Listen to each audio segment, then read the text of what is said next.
This is the Venturing Angler Podcast. I'm Tim Harden. In this episode, sponsored by Sage Rods, we'll be talking with Mike Tayloe of Finns West. Mike, or Tayloe as he often goes by, trains wilderness, first aid, and medical solutions to fly fishing guides and lodges and outfitters throughout the world. Let's chat with Mike.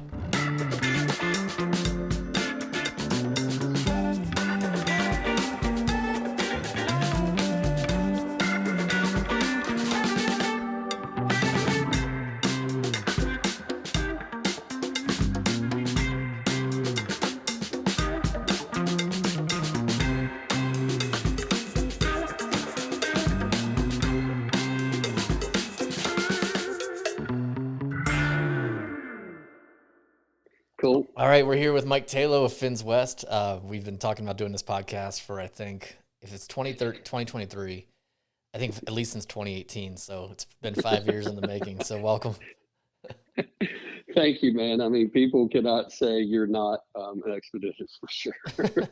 So, the thing I want to talk about the most is Finns West, but I'd like to talk about you too. So when we first met, I guess that we were in Orlando. You were living in Colorado, but a lot's happened in the last couple of years. What are you up to now? Yeah, man. So probably the worst but best time ever in the middle of this whole Rona situation. We picked up and moved back to North Carolina. And where are you in North Carolina? So we are in eastern North Carolina. So we're on the Pamlico Sound and Pamlico River, what I guess they call the Inner Banks. So we're behind the Outer Banks. So we have a huge saltwater brackish sound and a brackish river right here. I used to go to the Outer Banks when I was a kid. We'd take a summer trip to Duck and is Nag's Head there too. I think that was somewhere we went. Yeah. So the Inner Banks are just inland, but it's still coastal.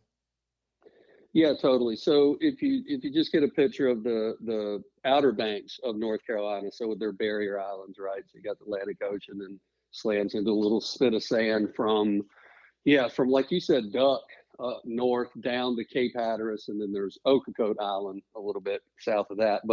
And then behind all that are our inland estuaries and sounds, 60 miles wide, 80 miles wide, which is salt.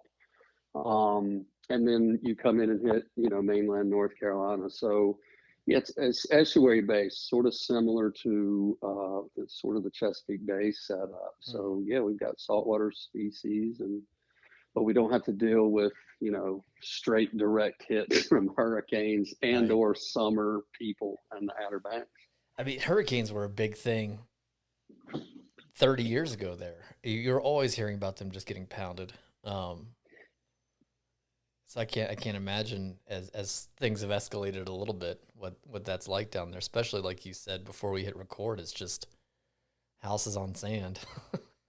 Yeah, totally sticking out in the middle of the ocean. Yeah, totally, man. I mean, it's not getting any better. But that was kind of one decision among many why instead of going back, I'm from the western North Carolina, right? So the Boone, Elkin area up there. And we decided to come to the coast, but instead of going to the Outer Banks and doing the full on coastal deal, the Inner Banks are protected. I mean, don't get me wrong. They have been hammered, and the house we bought and remodeled here has been hit by a hurricane or the effects of a hurricane, right? We rarely get the direct hit wind events. We get the water events, right? So when the water pushes, when the wind pushes all the water up the sound and into the rivers, we just get bad flooding, but rarely like, 120 mile an hour winds.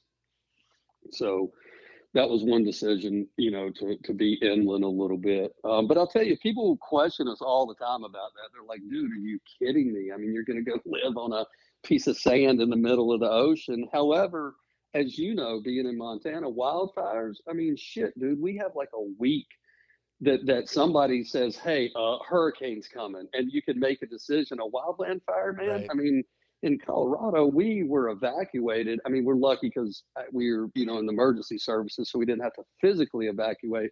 But dude, a fire blows up out there, and like 4 hours later, shit is burnt to the ground, right? Yeah. Yeah, it's funny you say that. My ever since I've been living here, I watch the California and Oregon, mostly California, weather forecast more than I watched it when I lived in California. Like when I was living near the California coast, you never know what's coming up the Pacific, and it kind of doesn't matter if you're not in the mountains, right? Um, Right, Now that I'm here, it's like, all right, good. Snowpack's heavy in California right now. That's gonna have it. That's gonna dictate what our summer is like when it comes to smoke here. Um, right. and then right now we're about to get a foot. I'm watching it come down, and it's like, okay, all I've been thinking about is fires for the last few days because we haven't been getting snow. This is huge, and so yeah, it's wild what a factor that is, day in and That's day out. right, man.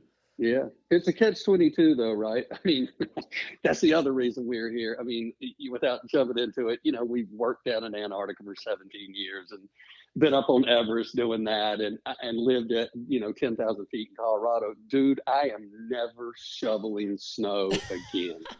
So good luck with that snow you get for the fire season, I That's funny. guess. Yeah, Yeah. yeah. Well, fingers crossed, man. We just need if we get tons of it now, we're good for a while. Maybe we'll see. Yeah, totally. In all seriousness, I hope you get dumped on for multiple reasons, for the fishing, for the snow, but for the fire and agriculture and everything. Get some water. Well, I remember the last time I was in your well, it's not neck of the woods anymore, I guess, but your area of the country. That was when OJ did his Bronco chase. That was the last time I was there.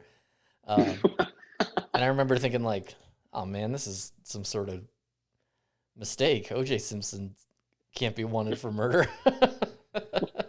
So that was the last time I've been there. I guess it's been 30 years or something. Yeah.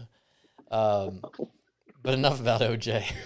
Yeah, Let's we just did a 180, man. We were talking about wildland fire and weather and the coast, and all of a sudden we're talking about OJ. I'm out, man. I'm done. This is what happens when I don't do my research before a podcast. I'm just kidding.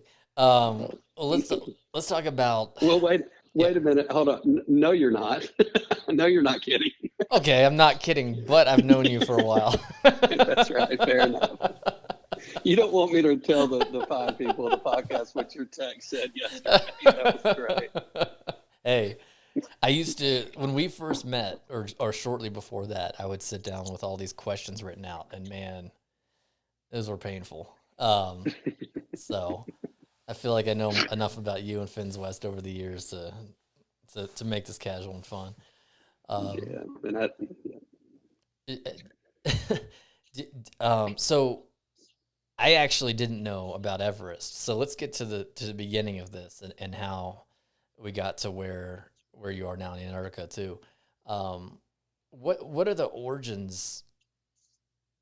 Well, actually, let's first talk about what Finns West is, and then talk about how you got to where you are now. I Because thought it's we were do- I thought we were doing a 180 and we're going to talk about the origins of Mount Everest, and I'm like, dude, no, I'm I was gonna talk about the documentary on Ted Bundy. done. This is why I like doing this podcast. This is great, man. Um, Oh, I already recorded an intro where I talk about what Finns West is, but how would you describe Finns West to someone who's not familiar? so first, did you just get that off our website? Yeah. Sweet. Oh, this is great. If you're listening to this podcast, please hang in there. I promise it'll take a turn. Yeah, so Finns West, and again, it's spurred out of a bunch of different things, in our background, that kind of stuff. But what we do is we provide wilderness first aid and medical courses for lodges, their staff, and their guides. And we also do an emergency action plan for the operation. So we and it's custom. We do have a curriculum, but it depends whether we're in Belize, Bahamas, Honduras versus Montana, Guyana, and so forth. So we just go in and look at the real situation and just do a course of things that could come up to that they can take care of emergency situations and just normal medical stuff, because most are pretty remote, and we can talk about what I mean by remote. So yeah, that's what this has evolved into over the last Finns West 10 years, I think. Just the other day, I think after you and I were corresponding about setting up this podcast, photographer and traveling angler Brian Gregson posted an Instagram story holding some sort of medical kit and thanking you for the fact that he takes that everywhere he goes in the world. And so it seems like your instruction has had a big impact on the people who take the courses. I think you were just at El Pescador in Belize. You've been there more than once. Rewa Eco Lodge in Guyana. I remember when I think you were in the Bahamas and did a training, and they were all really psyched. I don't hear that level of enthusiasm when people are talking about their required first aid training. What do you guys have going on in this training? So I think why it's so effective is we relate to the guides and staff, right? And what I mean by that is, and I'm speaking about me, but our instructors, we have several instructors, right? And through mostly in the Rocky Mountains, because that's where we were for 30 years, but we have a standard. And number one, you have to be a medical provider, right? So EMT, paramedic, and above. And we do. I mean, my wife owns this company. She is the boss lady, and she's emergency medicine PA, family practice PA, wilderness medicine focus. So anyway, first is you have to be a medical provider, right? Instead of being an outdoor person that took a course in wilderness first aid or whatever to be an instructor, right? So in other words, we've been doing this as a profession. So obviously we know what we're talking about. The second thing is we have to be instructors, right? So we're all licensed and certified in the state of Colorado as teachers, educators. So how to teach these people is the next thing. And then the third, and I think the biggest thing, is you have to be a guide, right? You have to have been in the industry. You have to know what a polling platform is. You have to know what a drift boat is, so you can relate to these things. So in telling you that, coming full circle, what I mean is, yeah, people don't get enthusiastic. They usually are like, holy shit, we have to go take this required first aid course to guide for X outfitter. And it's just a waste of time, and it takes 8 hours out of my day or whatever. But when you get somebody in front of you that's, can do it and knows what they're talking about, shoots you straight, doesn't just read from a book, I think that I don't even remember what your question was, to be honest with you, but I think you asked what we had going, and that's why we're kind of different than other organizations. There's some great wilderness medicine schools and courses out there. Don't get me wrong. I mean, we're not the only game in town, but this is why we specialize. So to answer your question, after that long dissertation of me trying to remember what your question was, just what was your question? I was hoping you weren't going to ask that. So I think what you asked was, you said something about people not being very enthusiastic about that, and then you said, "What have we got going?" And I didn't know what you meant. Yeah, so well, I started in no, on and I was looking just now at some of the pictures, right? And so I see Christian Pretorius and Oliver White at Abaco Lodge from a while back in Lindy. Is that John Perry? Were you up there in Alaska?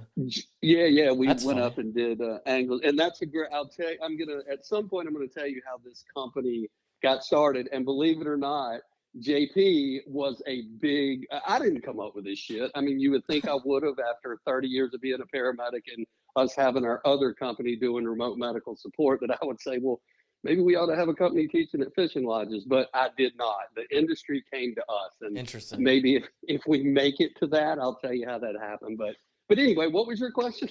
Oh, well, when I was looking at these guys, and it's funny that JP is there because I just did a podcast with him, I think 2 Yeah, podcasts ago. Yeah.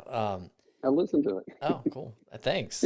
Um, these, I remember, Oliver and Chris, John and Lindy being psyched about it. I remember people being psyched about, Rewa. And so I've never heard anybody say anything like that about their training before, but they do with you. And so the question had something to do with that, the Tayloe difference. Difference. Well, and that's it. It's not just me. I mean, it's Kristen. Now, granted, Kristen, who's my wife, she is not a guide, but that doesn't matter. She is sort of badass. Meaning, Nepal multiple times doing rescue and courses for the Nepali guides. She fishes. She's on my boat. She paid for my boat. Stuff like that. But yeah. I think in any course or class that you take, I mean, period. I don't care if it's first aid, if it's I don't know, a subject, geography. It depends on the instructor, right? Is their experience, their background, their personality, and they just make it relative to what they're doing, and that's what we do. And I think a lot of people say, and I don't know, put us on the spot on some say podcast or an article or something that is there a scare tactic involved, right? Like, holy cow, if you don't learn this, people are going to die. And there's not. We just tell them the truth. I mean, we've done hundreds of these courses, and we hear the stories people do not hear, which is great because then we can sort of base our teaching on, holy shit, that could happen as well. So we relate that to these folks and just be like, guys, look, like our tagline says, it's not a matter of if, it's when. And when it happens, you just need to have your shit together for multiple reasons, not just because of liability, insurance, bad publicity. It's just part of your profession. You need to be able to handle stuff, at a professional level. I'm not talking about paramedic level, but at the level you're trained, right?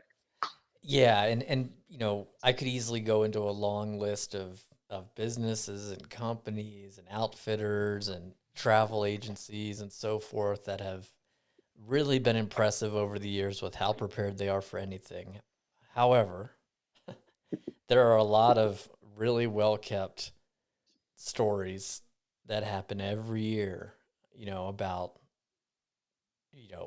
real emergencies and tragedies. And when considering that, the responsibility outfitters and guides have is significant. Or alternatively, what they are able to potentially provide that could be life and injury saving is huge. And so, what you're bringing forward with respect to training is really vital. Sweet. I'm sorry, I didn't. Could you say that again? I don't think I could. I thought that No, was really eloquent. it was great. I just wanted you to say it again in case somebody was mixing a drink or something. That was awesome. Could you write our tagline for our thing? Yeah, you're right, man. And again, gloom and doom, right? I mean, it's not what this is about. It's the real deal. I mean, and this can happen. People don't think about it, and we know that. I mean, I could tell you. Look, I'll back up here. When this company first started, the industry came to us. We tell that story later if you want. But my understanding of lodges and outfitters, and I was a guide. I never paid attention to really any of that because, well, man, I was a paramedic, right? I was a critical care flight paramedic, and ground paramedic. I knew I had my shit together. I just didn't really think about the organization that I worked for because, well, I don't know. I never did. And when we started doing this, it kind of blew my mind when we would go into a outfitter or lodge, and I just assumed that they had this first aid sort of medical taken care of, just high-end lodges and their clientele. And it wasn't that they purposely didn't do it; they just didn't know. You don't know what you don't know. They assumed that the kit they had was great. They assumed that the training their folks got was appropriate. And that was a big eye opener, that people just, they didn't know what they didn't know, right? Yeah, so you mentioned and I'm sure that was an eye opener for you, especially considering your background. If you go to a lodge and they're, putting truffles on top of, some meat or something, but they don't have adequate training in first aid. Um, and which is also a skill that seems necessary to have taught repeatedly. I've had first aid training, but I really feel like I could go for another round.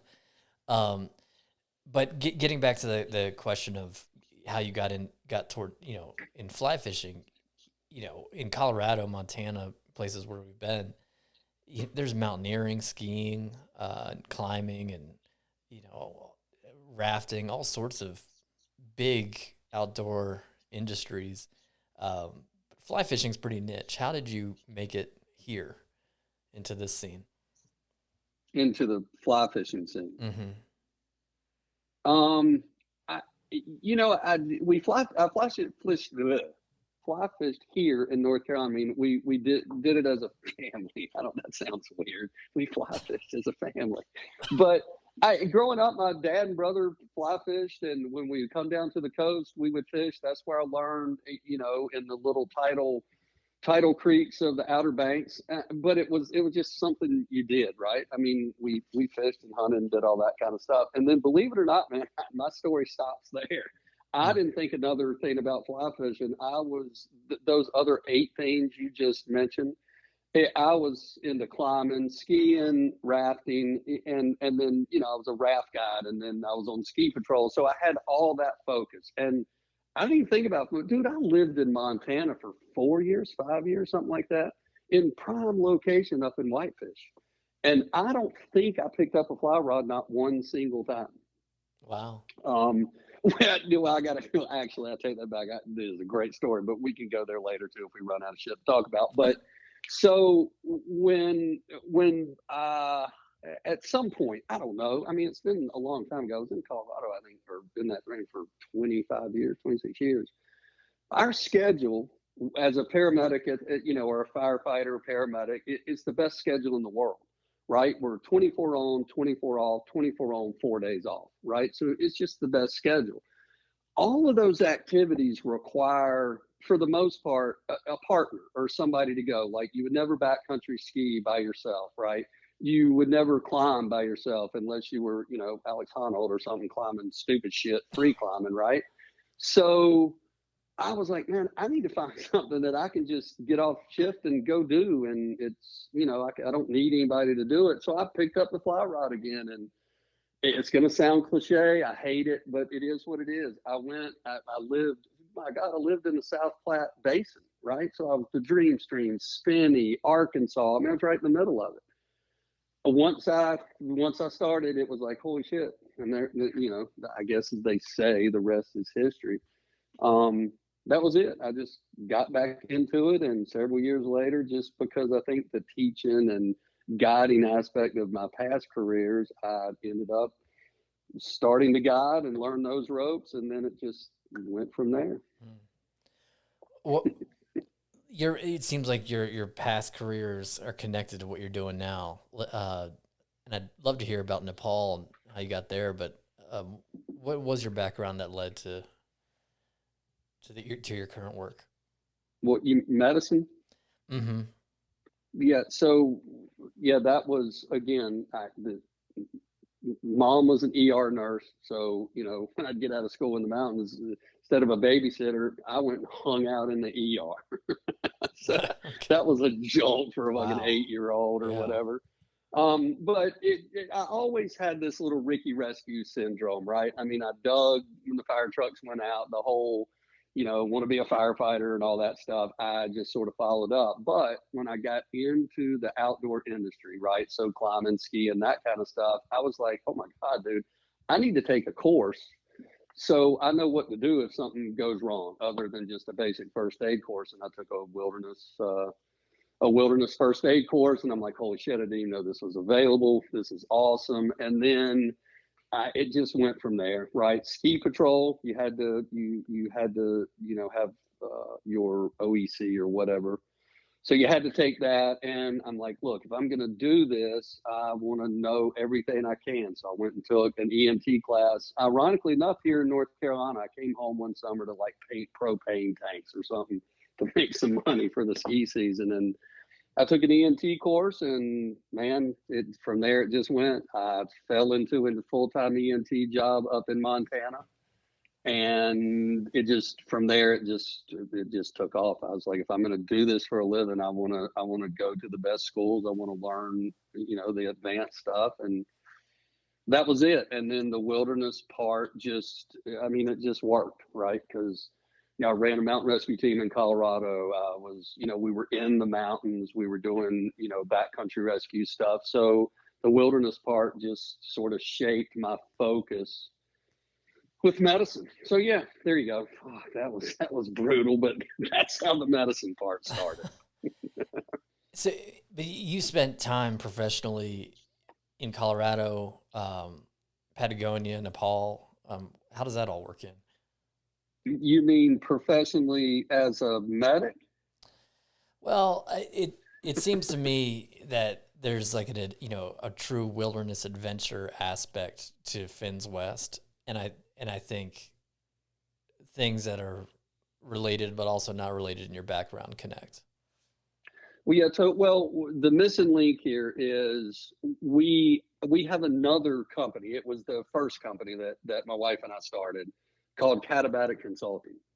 And that's what spun up Finns West. But Katabatic, I didn't know Kristen when this decision was made, but I was sitting in the front seat of a Denver General ambulance, on June day, hot as hell, bulletproof vest on, getting hammered on the streets. And I'm like, man, and look, that's not where I live, but we would go to Denver and work and ride the trauma bus just to keep those, sort of street skills and dialed in, because it was a shit show in downtown Denver. I mean, it was, I hate to say it, it was really cool, but it's just, you run 24 calls in 12 hours. And again, like I said, we wore bulletproof vests back then, right? Wow. It was crazy.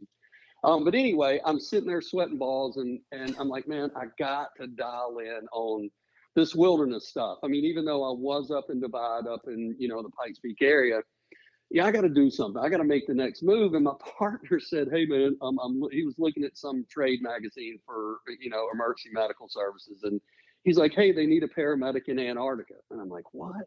I mean, I'm like, well, I don't get it. And I looked at it literally the next morning. I called the contractor that was providing, this service down in Antarctica, and shit, dude, 2 months later, bags were packed. I was in Antarctica working as a paramedic. So that's where everything from that point forward started, right? Because that's legit. I mean, when you go apply to something or go to a conference and you're flying in a helicopter in Antarctica doing search and rescue, or you're doing, expedition base camp medicine, it just opened doors like almost instantly, right? Regardless if I was qualified or not, that doesn't matter, but it's just, I was doing it. So that's where that started. A couple of years, I met Kristen there, right? She was same situation, like in the ER in Seattle. She's, again, emergency medicine PA. She's same thing, right? I mean, we didn't know each other, but she was like, dude, I got to get out of this ER. I got to do something different. She's a backcountry skier, climber, the whole nine. Ended up in Antarctica working in the clinic at the research station. And we met, and because of our background in sort of wilderness medicine, pre-hospital, sort of had traveled around doing medicine, the contractor said, look, if you start a company, because it was a new contract, we'll hire your company to come help us run the wilderness and expedition and field medicine program for the Antarctic program. So we said, shit. So I went to downtown there. I'm back in Denver, standing at the state secretary office or wherever you do that. And I'm just standing there going, yeah, I'm telling this lady I need to start a company to get a government contract. Wow. And I just laugh because I mean, dude, this was decades ago, and I just think about it now that I'm standing in this place in Denver telling this lady I don't know how to start a company. And it just took off from there, right? Because we were the only company doing that, and when I say company, it was Kristen and I. It wasn't. We don't have like 500 employees. So yeah, that went to Everest. So because of our cold weather medicine background and working in Antarctica, we went up to Everest Base Camp Medical Clinic with Luann Freer for Everest ER and did some work for them, setting up some stuff and working there at the base camp medical clinic for some seasons. And you know how it goes, man. Once you get into something, it either goes completely sideways and doesn't work, or it just works really well. So yeah, that was the break right there, the turning point. I can't resist because I spend time every single day watching like Everest films, K2, climbing, mountaineering stuff. I don't know why. I've never done it. That's really what I'm into. I have to ask more questions. So in Antarctica,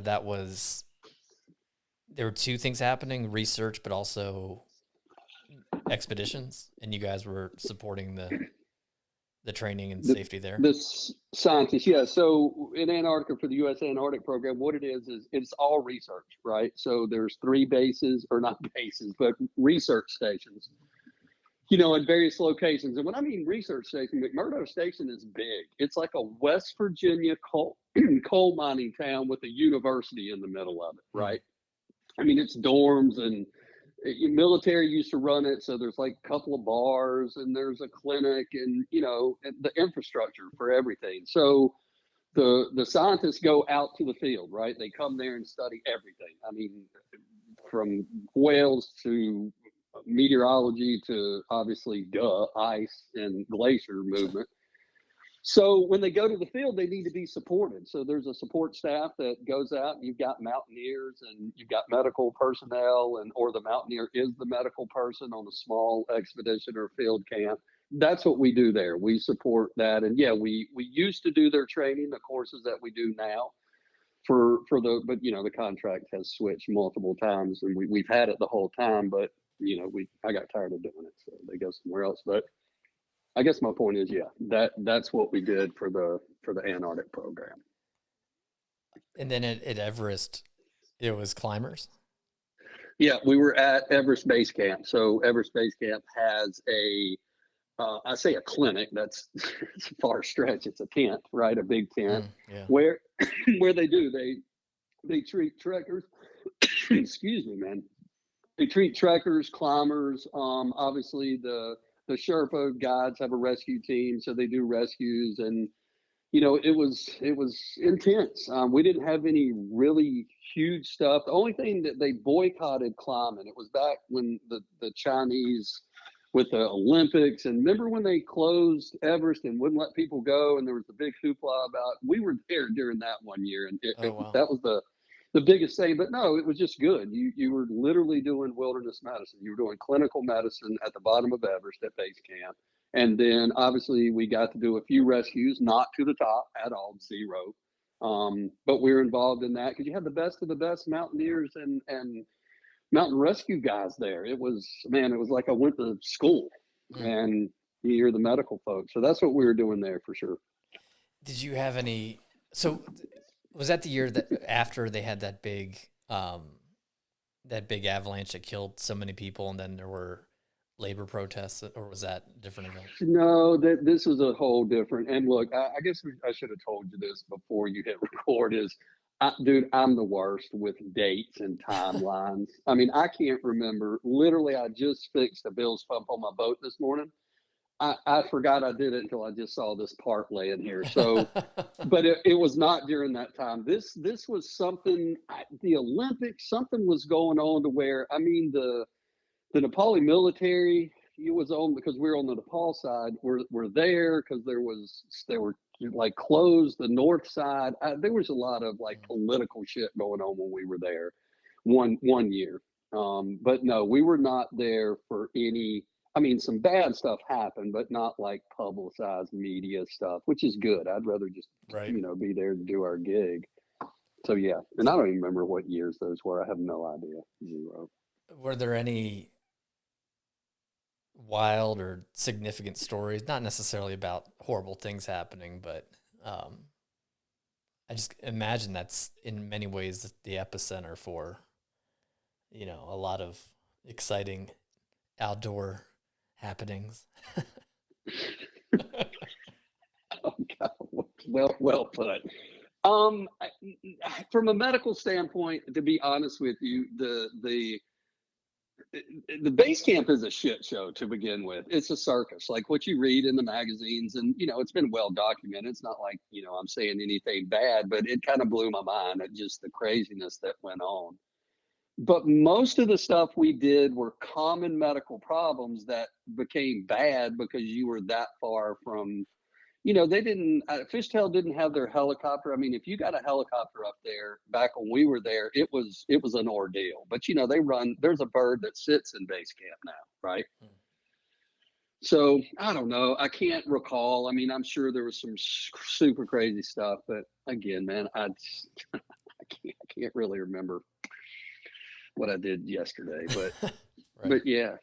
And look, I do want to say this one thing. If people have hung on and they're still listening, this is kind of a fly fishing podcast. It really is. No, I mean, I think this is interesting. Maybe this episode is just for me.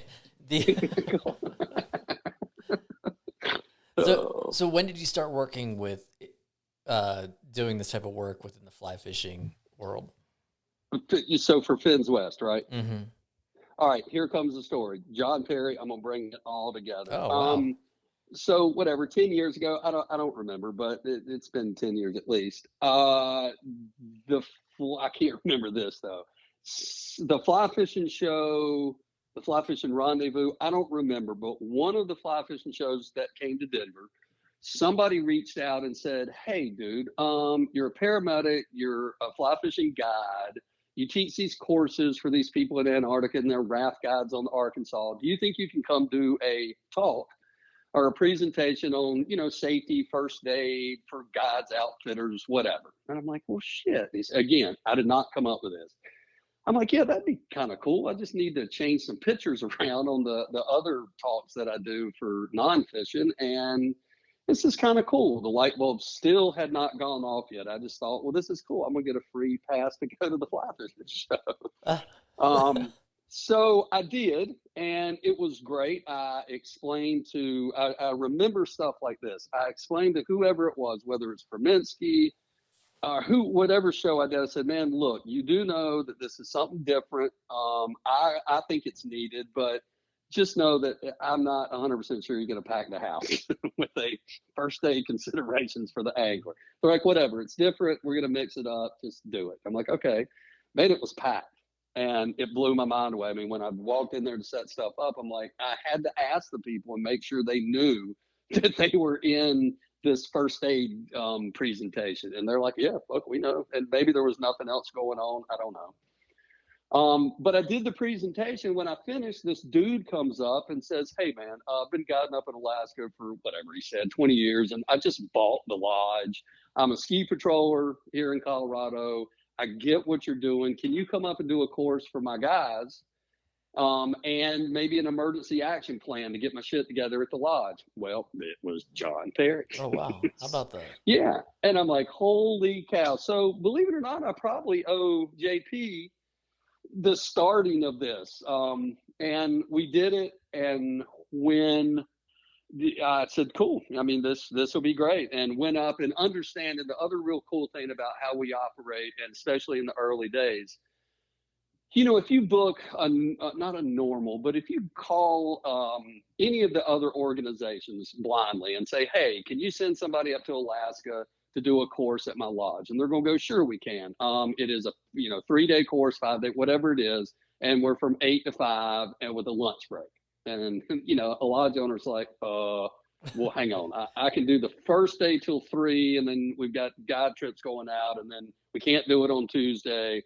we can do that, right? That's where I think we had the edge. Is like John said, look, we're not even open yet. Matter of fact, do you mind when you come up? You may have to help us set some shit up. And I'm like, well, okay, cool. I mean, we were good with that. So that sort of set the precedence for, let's get it done. Let's do what we need to do. And of course, as like maybe the fourth time I've been to Alaska fishing. So, I mean, man, I got to fish early season with JP and that whole crew. And it was just a stellar crew that was there that year.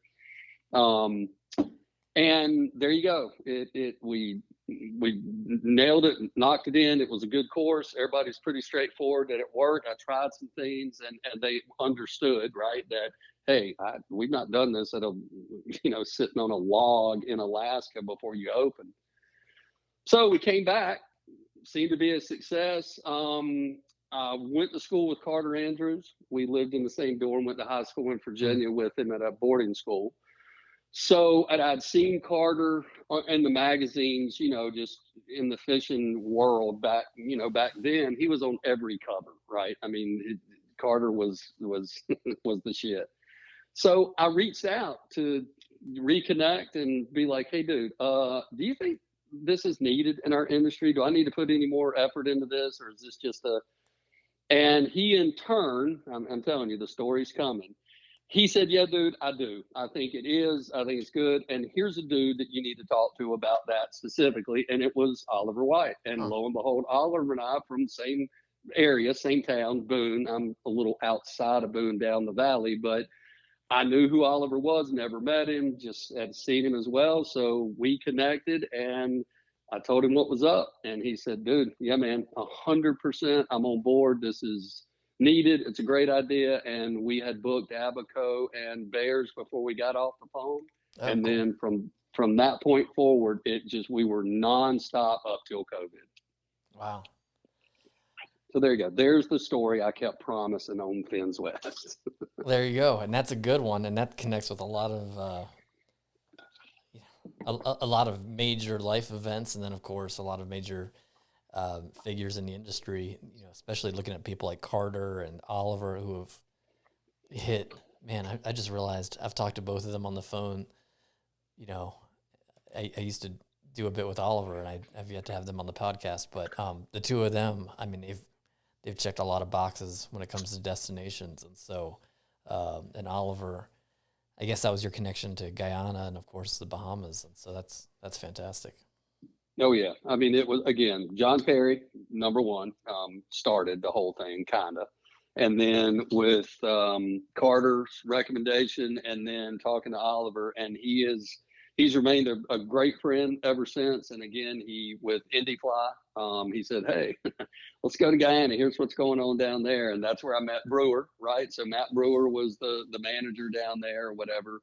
And we subsequently did Firehole because Matt was the fishing manager at Firehole, and everything's just connected. I mean, it kind of worked. And again, it is this niche. It's a weird thing. I mean, buy-in is still difficult for some folks, right? I mean, people get it, they understand it, but they don't know what they don't know. So I still cold call from people recommend, hey, call this lodge, and they're like, well, I mean, my guys already take this. So, isn't just like our books are jammed post COVID, because that's a whole nother story, what we did for lodges in COVID. But yeah, kind of a niche.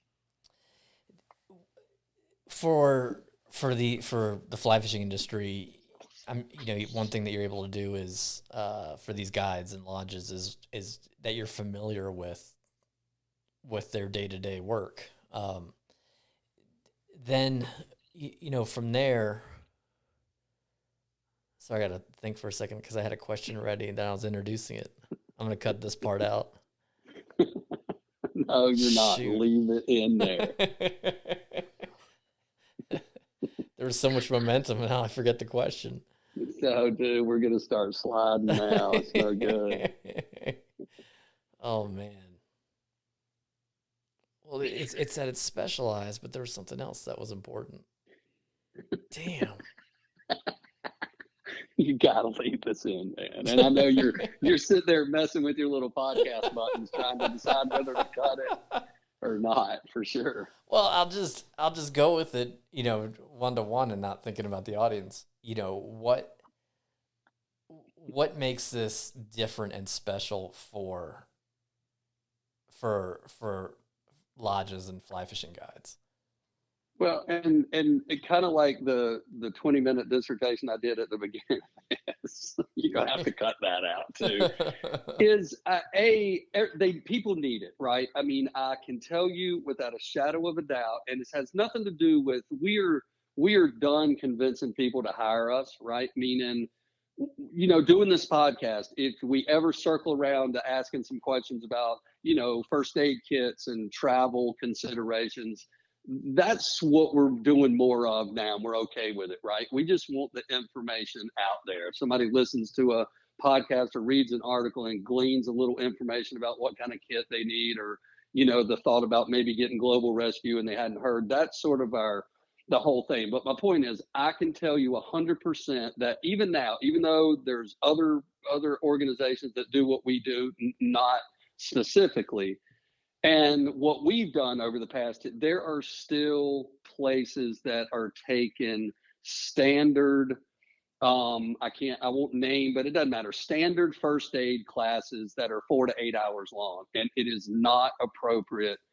for the environment that they're working in, right?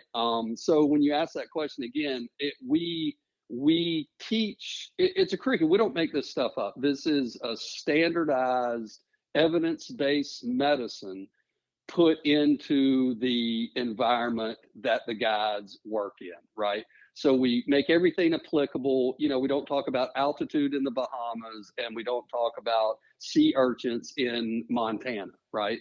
So it's not this just rote curriculum. And then again, what makes it special is we're able, when they ask a question, two things. Hey, this happened, fell off the polling platform and caught the prop. Well, we know what a polling platform is. We have 2 boats with them on it, right? We've been in a million of them. We know what that is, and we know how to answer the question because we are professional medical practitioners. We have seen people fall off, polling platforms and break their leg, hitting the motor, going down, right? So that's what is different and not special, but that's just what's different about what we do at Finns West. We focus on the fishing and hunting industry, and we understand that industry medical wise. But look, I want to clarify one thing. This is good. I could dig you out of a hole right here since you forgot the next 2 questions. No, I got the next one. It's just not the last one. Okay, just hang on. So for, again, for folks listening or asking, man, wilderness medicine, we've said this 3 or 4 times. What the hell is that, right? I mean, I don't even know what that means. So a standard first aid course, which I'm going to say without a doubt, they're amazing. They're great. They teach exactly what people need to know, but they're based on 911 showing up, right? So shit hits the fan. You are taught to do some shit for 10 minutes or so, and you call for emergency services and they show up and take over, right? And it's great. It is absolutely wonderful for everybody on planet Earth to have taken one of these courses. But what they don't teach is, okay, nobody's coming for, and here's that definition of remote. Not 4 days and not 4 hours, but they're not going to show up for 45 minutes. Man, a lot of stuff can go down, bad stuff that a basic first aid class, wilderness first aid class, or a basic can teach you to take care of, to actually, here it comes, I hate it, but I'm going to say it, to actually save somebody's life or make an outcome better after 10 minutes, right? I mean, you can take care of some crazy stuff in the first 3 or 4 or 5 minutes, but now what? What do? We put a tourniquet on, and now we have an hour to get to definitive care or to a phone, or the ambulance is not going to show up for 45 minutes, 30 minutes. What are we going to do now that we've, done? They didn't teach us what to do after 10 minutes, right? So that's the difference between standard, regular first aid from the great companies, American Heart, American Red Cross. Those people, they're great, but they're just not appropriate for delayed response from emergency services. So that's where the wilderness comes in, right? Where you just take it to where you don't have quick access to emergency services or definitive care. I mean, you're not doing surgery, but you've put a tourniquet on. It's a great example. What do you do now? I mean, shit, do you take it off? Do you put another one on? So there you go. I wanted to make that because we talked about wilderness first aid for this whole podcast. And I just wanted to clarify the difference in standard and wilderness for folks and you for that matter. No, that's good. That's helpful. Yeah, I used to be a teacher, and one thing that's sort of a shame, I guess, about teaching is you never know the outcomes of the work you did, right? Right. The students graduate, and then maybe if you're lucky, you find out something later. Have you had the benefit of hearing success stories, if that's the right term, from guides or lodges after you've worked with them? Yeah, tenfold. Oh, wow. I mean, and again, it sounds like I'm boosting this whole thing up, but it doesn't matter if we taught it or somebody else did. I mean, obviously, I'd rather teach it, but absolutely, man. We do lodges about every 2 years up to COVID, right? Because that just screwed everybody up. But it's like, look, every 2 years, and being a teacher, you would understand this. Retention and time is the problem, right? You teach it, they're dialed, they're on it, they remember it. They have to review the next year because they don't do it professionally. They don't treat people medically, throughout 2 years. And by the end of that second year, you forget everything, right? I mean, that's the whole point of recertifications in a lot of trades is sort of the year retention triangle or whatever you call it. So we do go back to these lodges, which is really cool because then we get to hear, hey, guess what happened last year? And shit, I didn't know how to do this, and now I did, and the outcome was great. So it's good. And if we didn't hear these stories, I'm not sure. Either we would be asked back, or people thought it was important, or we would have the steam to keep going. But we know it makes a difference. I think the biggest one, and I'm gonna throw a plug for sure here. I'm not telling you, man, it was an emotional reunion when this story got told. When Dorian hit Abaco, we had just been there. So that thing hit with the year before. So it wasn't like 2 days before, but we had just done Abaco Lodge, and Travis, Sands. oh God, thank you, Travis Sands, Hollywood. He was one of our best. He Hollywood. That's what I started calling him from the day I got there because he got like 2 gold teeth. He had chains hanging off his neck. But he put Kristen on her biggest bonefish to date, and he was a kid, man. This was a long time ago. I was there right after you were there. Yeah, he was young. He was, but it was funny. Even though he goofed around in class and stuff, he paid attention. It was, that cool kid in class that you think doesn't give a shit, but actually they're going to be the best kid in the class. So we had just done that class. It was all good, and then Dorian hit. And, I'd send him a text. And of course, I was talking to Oliver during this whole thing, when it was going down as well, and keeping tabs and sending texts before it all went down to Hollywood, to Travis. And he's like, dude, it's insane. I mean, this is crazy. And he sent me a video, and I'm like, holy shit, this is not good. So what happened was Travis and, oh man, I'm not going to be able to remember, one other guy that was there. They literally became the medics of Marsh Harbor and that middle barbecue. I mean, and when I mean medics, dude, I have videos, and so does he, obviously. He sent them to me, of some of the stuff that he had to deal with and treat and make decisions. And I'm going to segue for a minute. The other big thing about our course, and for that matter, for the legitimate wilderness medicine courses and organizations, is critical thinking. Right? It's not rote memorization. It's you know what I mean? It is, okay, here's how you do it. Here's the plan. Use critical thinking to get through it, right? And we teach that every day in the class. Man, Travis, I mean, he's a superstar. I mean, and again, we've got video evidence that probably could never be shared of some of the stuff he had to deal with medically, trauma, medical situations. And I didn't know this. I mean, I saw some videos that he sent and was like, holy cow, dude. And he was like, dude, this is amazing. Had I not taken this course, it'd have been even worse, blah, blah, blah. Well, a year later, we ended up at a Costa slack tide event down in Jensen Beach. And I woke up one morning in a little cabana and Travis was sitting in the living room. Oh my gosh. And I didn't know he was coming. I had no idea. And, you know, it was a good reunion. And we sat down and he told this story. And he also told it at the slack tide thing. And I had the same, I was like a little baby. It was bad, dude. But he told me about all this. And that was it. To answer your question, when you hear stuff like that, it's like, all right, cool. I mean, we know we're making a difference just because they have to be better before we showed up, no matter what we did, right? But to hear stuff like that, and you better believe now that everything's settled down, COVID's over, and we're starting to come out of the closet again and start traveling, there's a big push on that Travis story coming out with the Costa program. That's so great. Pretty cool. Yeah, that's fantastic. I'm not a guide. I'm in the wilderness a bit. I don't work for a lodge, but I'm interested in learning from you. And I'm sure many other listeners are feeling the same or thinking the same thing. What options are there? I know you do presentations and so forth. You're laughing at me. I am. I'm not. You're my hero.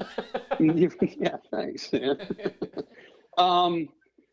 As far as like courses go, or you mentioned being at the fly fishing show. Do you do presentations for the general public, or are there other ways to, folks could learn from Finns West? They can listen to this podcast over and over again. So unfortunately, and I hate to start a sentence with that because I hate it when somebody starts a sentence with unfortunately. We do not do, like, in other words, we used to in Colorado just because our demographic was a little different, right? Now we're in Eastern North Carolina, and we're not even going to go there, but we don't do open courses, right? Where we say, hey, we'll be at the Peak Fly Shop in Colorado Springs, or where they're sponsoring a course. This is how much it is. Come take a 1 day, because we offer 1 day, 3 day, and 7 day courses, right? Nobody ever does a 7 day unless they're like ski patrol or something like that. But we just don't do that anymore, right? Unfortunately. So we're basically an outfitter, a guide service, a lodge. They book us for whatever days we deem is necessary, and we go do that. Would love to do it. I mean, we did quite a lot of these 1 day. We called it the Freestone First Aid, to sort of take the place of the 1 day American Red Cross First Aid and CPR, right? And we priced it so people could legitimately afford to come take it and actually get some wilderness concepts. We'd love to do it. If somebody were to call us up and say, hey, dude, Fly Shop would love to sponsor it. We got 10 people. Yeah, we would do it. I mean, obviously we're in North Carolina, so, if it's out west, it's different. So that's that. The presentation thing, again, we knew this was going to happen, but we sort of had to get our roots back in Carolina, right? In the Rocky Mountains. So Idaho, Montana, Colorado. We'd been there for so long. People knew who we were. We got asked to the shows and stuff like that. I've said this 5 or 6 times because it devastated everybody, and we completely shut down for almost 4 years. For COVID, now we're back in North Carolina, and people are, shows are just going. And because we're not the Olivers and the Carters, we do first aid. I mean, so, we're not at the top of their list to come do a presentation, right? So we're trying to get some steam and reach out to do that. So to answer your question, if their lodge or outfitter brings us in, they can call and talk to me if they want. No, don't do that. So, yeah, and that's the one thing. I mean, we did do these open courses with Katabatic Mountain School, and that's the other company, where we did open courses. We'd say, hey, July 10th through the 15th, or 10th through the 15th through the whatever, come take a course. But we don't do that as much anymore. But again, we're happy if somebody hosts a course somewhere where they've got people, for sure. Where can folks go to learn more about Finns West? Finns West. Pretty straightforward. It is. It's www.finnswest.com, and it's FINNS, just to be clear. And then there's more on social media at Finns West. I guess we don't even talk about that. All right, forget I'm that I not said that. allowed. I'm not allowed. We do. We do have a Instacrack account, but I'm not allowed to do it. I post something and it goes to. I think we talked about it. This is the last time we talked. I think it goes to a family friend that does this shit, and she makes sure I spell stuff right and the picture's not upside down, and then she can send it on and make it post. But yeah, we do post when we're at places, or we've done a couple of presentations here in North Carolina, actually at some smaller places to spread the word. Yeah, you can come book a charter as well down here. And we didn't even talk about that. That was the other big move. Are you guiding? Dude, I am chartering. So get this. So we got Finns West, right? So my charter service is Finns East. I was wondering about that because I was like, did I miss this before? Finns East? Yeah. So I'm not going to get into this story because again, I'd rather talk about medicine for folks listening. But yeah, the other thing that sort of threw everything for a loop is I had no inclination, was not going to do it, was not going to charter, not going to finish my captain's license. And buddy of mine here in Carolina said, look, it's Tarpam Guide Service, Richard Andrews, an amazing inshore guy here. He said, look, I need some help on the fly side. And, when I get booked for the big bull season, in August in the fall. And he said, yeah, finish your captain's license. Because I was all done. I just needed to go in and do the didactic part because it's been a while. And he said, yeah, we'll throw you some charters and do some cool stuff. So I got back. I've got a 23-foot center console sitting on the dock right now. And but I'm not doing it full time. I'm not trying to fool anybody. I mean, we have fun. We do it. Fly fishing, believe it or not, here, excuse me, on the Pamlico is not, it's weird because you don't get to say this very often. I've seen two people with a fly rod, and I've been here 3 years. Wow. We don't have sight fishing, but yet we do. I mean, people never really looked into it, but we don't have the Charleston, Florida, Louisiana type because we have tannic, water here. Yeah. Dark water, but yeah, the fly fishing opportunities here are, tarpon, oh my God, and bulls on the red, on the fly. People just look at you. I mean, they literally look and be like, what are those guys doing over there? They're slinging their spinning rod and back and forth in the air. But anyway, I don't know how we got into that, but yeah, that was the other thing that happened when I got back is doing a little bit of chartering. Well, that's good to hear. Sorry. Well, that was a shameless plug. That's fine. Well, for what it's worth, I think your Instagram account has value because it shows a little bit of the work you do, and also when people tab the tagged tab, you can see everywhere from El Pescador to Abaco Lodge and elsewhere photos people took of the training, and I think it gives a good sense of what you're up to out there. Yeah, I guess. I don't know. I don't look at it very much, but it seems to work. People send us messages, and a bunch of Russian girls like our Instagram. I don't understand that. Yeah, that's great. Yeah. But yeah, man, for sure. It would be great. I mean, I know it probably won't happen because you've got a lineup going on, but yeah, at some point we kind of just talked about Finns West, and we just called up here. People listen to us catch up, which is great. But yeah, maybe we could do a little segment where we actually talk about, first aid kits and their appropriate.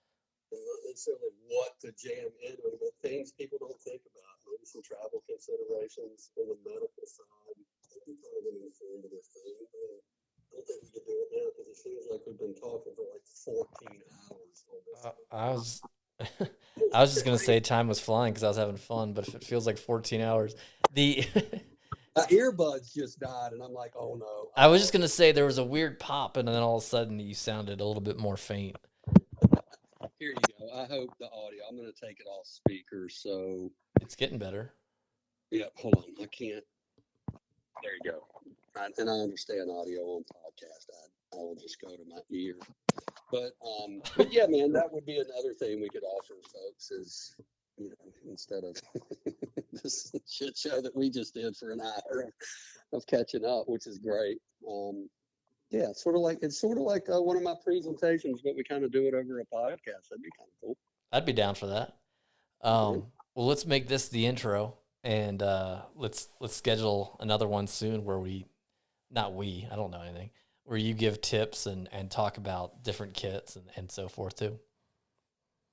Cool, man. Yeah, that'd be good. And again, I do appreciate the questions and kind of our leading up to this. But again, other than the business side of teaching the courses, our biggest thing for Finns West that we've learned is to just get out in front of people and let them know what they don't know. And we've learned that there's a lot of that on the medical side because it's a niche, and it's not that people don't care. They're like, holy shit, I didn't realize that. I thought what I took was fine, and the people that have been in a situation, they do get it, right? Because they're like, "Oh shit, I had no idea." I mean, I did Right. what I did, right?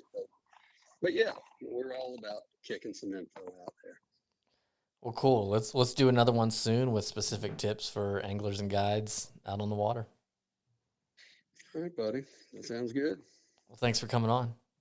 Hey, man. Thank you a bunch. Be safe out there for sure, and pray for snow. Yeah, exactly.